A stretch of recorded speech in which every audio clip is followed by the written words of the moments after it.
اوعى تفكر ان حياتك وانت فاشل هتبقى سهله، هتبقى اصعب 100 مره. اوعى تفكر ان حياتك وانت فاشل هتوصلك لحاجه. اوعى تفكر ان حياتك في وسط كل المشاكل اللي موجوده في حياتك دي وانت ولا حاجه هتعمل حاجه. لا، هيبقى مالكش وجود في الحياه. وطول ما انت مالكش وجود في الحياه محدش هيسال عنك، لا حد هيكلف خاطره يفكر معاك، ولا حد هيديك من حياته ثانيه، ولا حد حتى في وقت من الاوقات هيقول لك انت بتعمل ايه. بس لما تبقى ناجح كلهم هيتكلموا عنك، وما تبقى شاطر هيجروا وراك، واما تبقى بني ادم بتجتهد على نفسك كله هيحاول يبقى جنبك، واما تبقى واحد مختلف العالم كله هيتكلم عنك. وطول النهار هيبداوا يواجهوك بحاجات كتير عشان يوقعوك، يطلعوا لك العيوب اللي فيك، يطلعوا لك الذكريات المؤلمه، يتفننوا في ان هم يجيبوا لك كل الحاجات اللي بتوجعك ويوجعوك.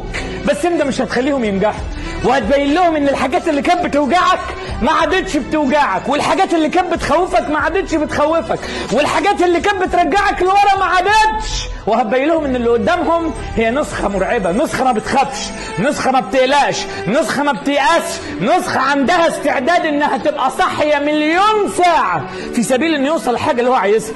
طلع بقى النسخه اللي جواك، طلع الوحش اللي جواك. عايزك تبقى وحش اسد. الحياه ما بتحترمش غير الوحوش، ما بتحترمش غير الاسود، ما بتحترمش غير ناس شايله روحها على ايديها وعنده استعداد انه يضحي باي حاجه في حياته في سبيل انه يعيش بني ادم ناجح.